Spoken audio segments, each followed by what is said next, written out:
Détendez-vous devant votre programme avec BDO, expert comptable. Chaque année, des milliers de crapauds risquent leur vie en quittant leur lieu d'hivernation pour leur lieu de reproduction. Et que les crapauds donc migrent les jours un peu pluvieux. Ils traversent la route en fin de journée quand la nuit tombe.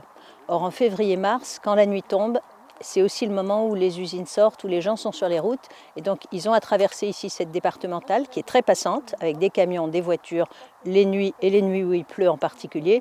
Et donc il y avait des écrasements vraiment massifs, au point de vraiment décimer les populations. Enfin, on peut avoir 10%, 20%, 30% de mortalité. Il y a un but scientifique. Déjà, ce qu'il faut savoir, c'est que les crapauds, c'est des espèces protégées. Donc, on le fait parce qu'on est autorisé à le faire. On le fait dans des conditions très rigoureuses. Vous avez vu, on met des gants, on ne les manipule pas, on les embrasse pas et on les compte. Et donc, ça permet à la Société d'histoire naturelle d'Autun, qui est notre partenaire scientifique, de tenir des registres, un historique, des évolutions. Il y a des années plus, des années moins. Pourquoi et donc d'interpréter ça. Et donc, on contribue en fait à une connaissance scientifique de ces populations d'espèces menacées. De 2016 à 2023, l'association a sauvé plus de 31 000 crapauds, malgré une diminution de taille de leur dispositif suite au manque de nouveaux bénévoles. On est une petite dizaine là, à faire cette action ici.